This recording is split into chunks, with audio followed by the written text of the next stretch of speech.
What is carriage paid to, CPT?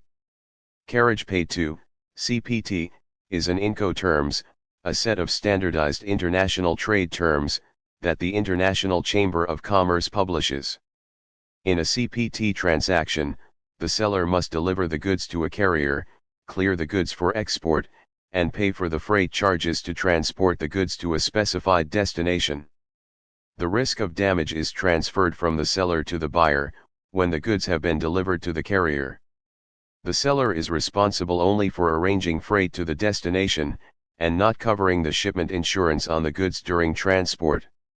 Example of carriage paid to, CPT. The responsibility for freight costs includes export fees, or taxes required by the place or country of origin. If there are multiple means of transportation used, the seller transfers the risk to the buyer, once the goods are delivered to the first carrier. So if a truck carrying a shipment to the airport met an accident, and the goods were damaged, the seller is not responsible for the damages, as the risk had been transferred to the first carrier, that is, the truck. Therefore, the buyer is at some risk as the seller may find the cheapest means of transport, without any regard to the safety of the goods in transit. To counter this risk, the buyer should consider carriage and insurance paid to, CIP, Incoterms, in which the seller will cover the insurance of the goods during transit. So what are the advantages and disadvantages of carriage paid to, CPT? For the buyer, it significantly reduces the risk of transporting the goods. On the other end, the seller is responsible for any loss or damage until the goods are delivered to the carrier. As the seller handles all the legal aspects of shipping the goods, like arranging the carrier, doing the customs duties, taxes, and the export formalities, the buyer does not need to handle all the paperwork and bureaucracy. CPT versus cost, insurance, and freight, CIF. CIF, cost, insurance, and freight, is quite similar to CPT, and the primary difference is that CIF is only used in maritime shipping. The seller is responsible for the costs, insurance, and freight for transporting goods, until they are loaded onto the shipping vessel, at the port of origin. From that point on, the risk is with the buyer. On the other hand, CPT covers various transport modes, like land, air, and sea, and the seller is accountable, till the goods are delivered to the first carrier. CPT FAQs. What is the difference between CIF and CPT? In CPT, the seller is responsible for all expenses and risks of transporting the goods until they are delivered to a carrier. CIF applies to maritime shipping, and specifies that the seller is responsible for all costs, including insurance and risks until the goods are loaded onto the vessel at port. What does CIP mean in shipping terms? CIP in shipping means that the seller is responsible for the expenses of transporting goods, including insurance, until the goods are delivered to the first carrier, and at this point, the buyer assumes responsibility. If the ship is the first carrier, then when the goods are delivered to the shipping vessel, the buyer takes over the risk. If the goods need to be transported via truck before they are loaded onto a ship, then the buyer assumes responsibility once the goods are loaded on the truck, as that is the first carrier. So what is the difference between CPT and CIP? CIP works the same as CPT, but it includes insurance. Therefore the seller must cover the insurance, until the goods are delivered to the port of destination. However, the risk is already transferred, from the seller to the buyer once the goods are delivered, to the first carrier at the place of shipment. Therefore the seller must give the buyer the insurance document if they need to claim under that insurance. What is the difference between CPT and DDP? Delivered duty paid or DDP specifies that the seller is responsible for all of the risks and costs related to transporting goods, until the buyer receives them at the destination point. This is different from CPT in that CPT specifies that the seller is responsible until the first carrier receives the goods, which is before the buyer receives them. In DDP, the seller is responsible for the risks and costs until the goods arrive at the delivery place, after all transport is complete. Order within the Incoterms 2020 rules. The Incoterms rules cover these areas of obligations, risk, and costs in a set of 10 articles, numbered A1 B1, etc., the A articles representing the seller's obligations, and the B articles representing the buyer's obligations. In Incoterms 2020, the internal order within each Incoterms rule now follows the sequence: A1 B1 General Obligations, A2 B2 Delivery Taking Delivery, A3 B3 Transfer of Risks, A4 B4 Carriage, A5 B5 Insurance, A6 B6 Delivery Transport Document, A7 B7 Export Import Clearance, A8 B8 Checking Packaging Marking, A9 B9 Allocation of Costs, A10 B10 Notices. Sellers and buyers' obligations, costs, and risks. The A articles representing the seller's obligations, and the B articles representing the buyer's obligations. Incoterms 2020 internal order within each rule now follows the sequence: A1. General Obligations. The seller must prepare the goods and the commercial invoice, or its equivalent electronic message, per the sale contract and any other evidence of an agreement that the contract may require. B1. General Obligations. The buyer must pay the price of the goods, as provided in the contract of sale agreed in paper or electronic forms. A2. Delivery. The seller must deliver the goods by handing them over to the carrier contracted under the A4 article for the seller's obligations on carriage, or by procuring the goods so delivered. In either case, the seller must deliver the goods on the agreed date or within the agreed period. B2. Taking delivery. The buyer must take delivery of the goods when they have been delivered under the A2 article for the seller's obligations on delivery, and receive them from the carrier at the named place of destination or, if agreed, at the point within that place. A3. Transfer of risks.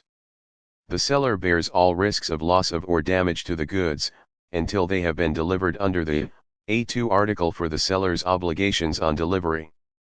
Except for loss or damage in the circumstance described in the B3 article for the buyer's obligations on transfer of risks. B3. Transfer of risks. The buyer must take delivery of the goods when they have been delivered under the A2 article for the seller's obligations on delivery, and receive them from the carrier at the named place of destination or, if agreed, at the point within that place. A4. Carriage. The seller must contract or procure a contract for the carriage of the goods, from the agreed point of delivery, if any, at the place of delivery to the named place of destination or, if agreed, any point at that place. The contract of carriage must be made on usual terms, at the seller's cost and provided for carriage by the usual route in a customary manner, of the type normally used for the carriage of the type of goods sold. If a specific point is not agreed upon, or is not determined by practice, the seller may select the point of delivery, and the point at the named place of destination that best suits its purpose. The seller must comply with any transport-related security requirements, for transport to the destination. B4. Carriage. The buyer has no obligation to the seller to make a contract of carriage. A5. Insurance. The seller has no obligation to the buyer to make a contract of insurance. However, the seller must provide the buyer, at the buyer's request, risk and cost with information in possession of the seller, that the buyer needs for obtaining insurance. B5. Insurance. The buyer has no obligation to the seller to make a contract of insurance. A6. Delivery transport document. If customary or at the buyer's request, the seller must provide the buyer, at the seller's cost, with the usual transport documents, for the transport contracted under the A4 article for the seller's obligations on carriage. This transport document must cover the contract goods, and be dated within the period agreed for shipment. If agreed or customary, the document must also enable the buyer to claim the goods from the carrier, at the named place of destination, and allow the buyer to sell the goods in transit, by transferring the document to a subsequent buyer, or by notification to the buyer carrier. When such a transport document is issued in the negotiable form and several originals, a complete set of originals must be presented to the buyer. B6. Delivery transport document.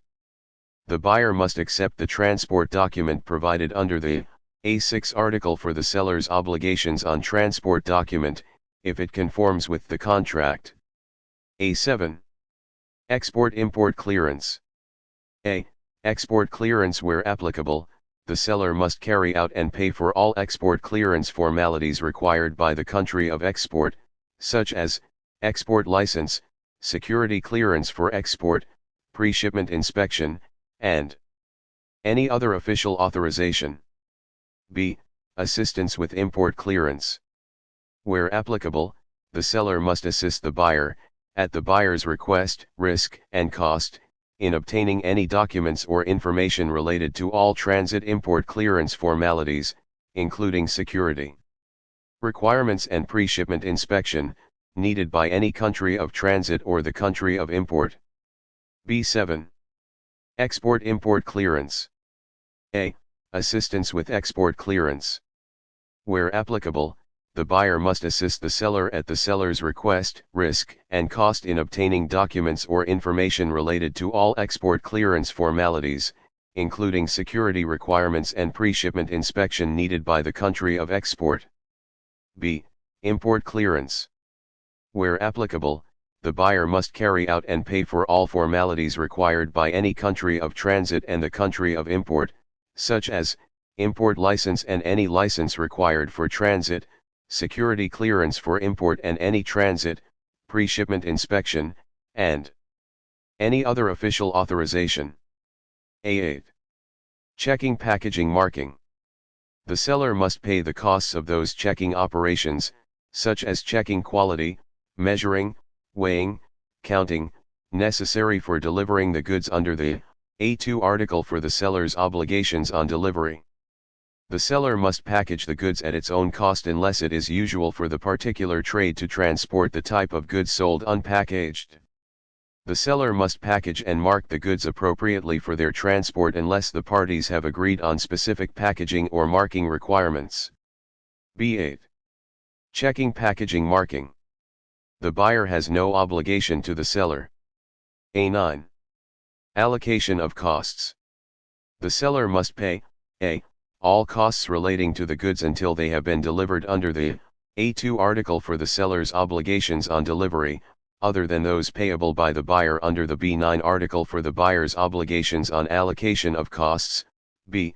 Transport and all other costs resulting from the A4 article for the seller's obligation on carriage, including the costs of loading the goods and transport-related security costs.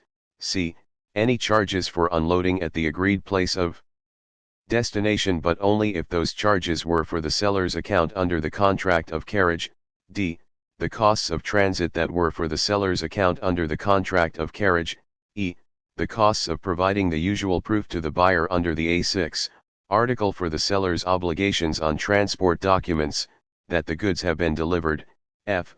Where applicable, duties, taxes, and any other costs related to export clearance under the A7A article for the seller's obligations on export clearance. And G. The buyer for all costs and charges related to assisting in obtaining documents and information under the B7A article for the buyer's obligations on assistance with export clearance. B9. Allocation of costs. The buyer must pay, A. all costs relating to the goods from the time they have been delivered under the A2 article for the seller's obligations on delivery, other than those payable by the seller, under the A9 article for the seller's obligations on allocation of costs. B. The costs of transit, unless such costs were for the seller's account under the contract of carriage. C. Unloading costs unless such costs were for the seller's account under the contract of carriage. D. The seller for all costs and charges related to assisting in obtaining documents and information under the A5 article for the seller's obligations on insurance, and A7, B article for the seller's obligation on assistance with import clearance. E. Where applicable, duties, taxes, and any other costs related to transit, or import clearance under the B7, B article for the buyer's obligations on import clearance, and F, any additional costs incurred, if it fails to give notice under the B10 article for the buyer's obligations on notices, from the agreed date, or the end of the agreed period for shipment, provided that the goods have been identified as the contract goods. A10. Notices. The seller must notify the buyer that the goods have been delivered, under the A2 article for the seller's obligations on delivery. The seller must give the buyer any notice required, to enable the buyer to receive the goods. B10. Notices.